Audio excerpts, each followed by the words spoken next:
জীবনে এমন অনেক মুহূর্ত এসেছে যখন চারপাশ থেকে দেয়াল ঘনিয়ে আসছে, কোনো পথ খুঁজে পাচ্ছেন না।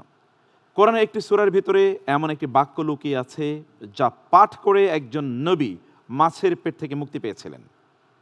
নবীজি বলেছেন যে কোনো বিপদে কোনো মুসলিম এটি পাঠ করলে আল্লাহ তার ডাক শুনবেনই। প্রশ্ন হলো, সেই বাক্যটির কি নাম হাদিসে এসছে, যেটি পড়লে একজন ব্যক্তি বিপদ থেকে মুক্ত হয়ে যাবেন ইনশাআল্লাহ? চলুন আমরা অপশনগুলো দেখি। ক, ইসমুহু জালিক। খ, দাওয়াতু যিন্নুন। গ, সিফাতুল্লাহ। ঘ, কালিমায়ে তাম্মা।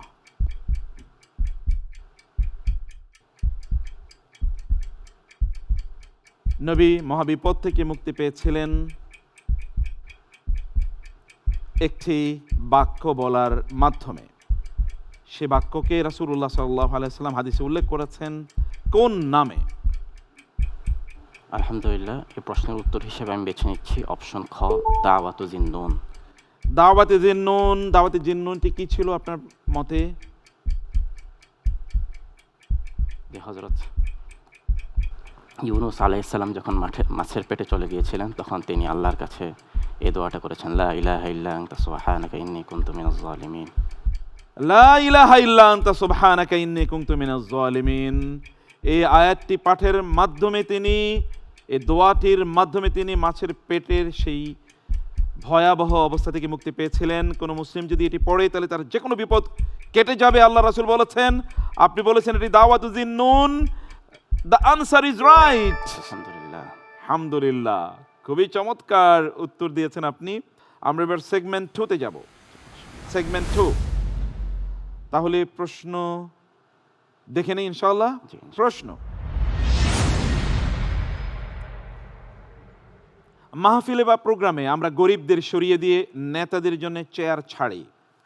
অন্ধ সাহাবী আব্দুল্লাহ ইবনে উম্মে মাকতুম রাদিয়াল্লাহু তাআলা আনহুকে দেখে নবীজি সাল্লাল্লাহু আলাইহি ওয়াসাল্লাম একটু অমনোযোগী হয়েছিলেন, আর এই কারণে আল্লাহ তাআলার সাথে সাথে আয়াত নাজিল করলেন এবং একটি সূরা নাজিল করে রাসূল সাল্লাল্লাহু আলাইহি ওয়াসাল্লামকে সতর্ক করলেন। প্রশ্ন হলো, সূরাটি কোনটি? চলুন আমরা দেখে নেই অপশনস। ক, সূরাতুল কালাম। খ, সূরাতু আবাসা। গ, সূরাতুল মুজাম্মিল। গ, সূরাতুল বালাদ। আলহামদুলিল্লাহ, এই প্রশ্নের উত্তর হিসেবে আমি বেছে নিচ্ছি অপশন খ, সূরাতু আবাসা। সূরাতু আবাসা। একজন অন্ধ সাহাবী রাসূলুল্লাহ সাল্লাল্লাহু আলাইহি ওয়াসাল্লামের কাছে আসলেন, তারপর কি হয়েছিল? রাসূল সাল্লাল্লাহু আলাইহি ওয়াসাল্লাম তাকে দেখে একটু ভ্রুটা একটু বিরক্তির ছাপ হালকা একটু এসেছে এই প্রসঙ্গে। তখন আল্লাহ তাআলা সূরাতু আবাসা ওয়া তাওয়াল্লা আন জাআহু এই সূরাটি নাজিল করেছেন। আমরা তাহলে অপশন হিসেবে দেখলাম, আপনি বলছেন সূরাতু আবাসা লক করে দিচ্ছি, সিস্টেম বলছে আনসার ইজ রাইট। আলহামদুলিল্লাহ। মাশাআল্লাহ। Next question.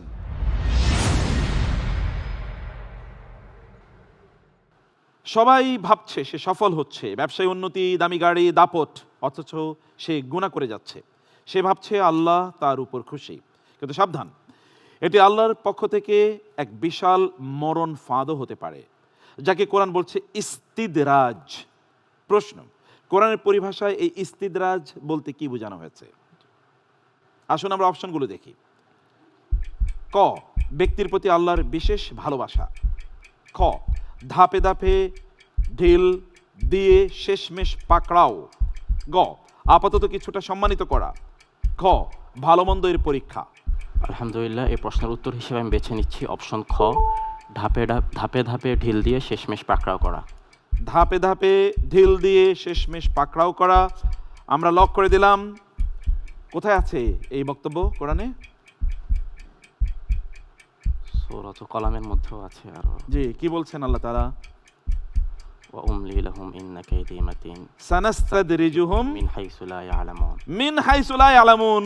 Answer is absolutely right. আলহামদুলিল্লাহ, আলহামদুলিল্লাহ।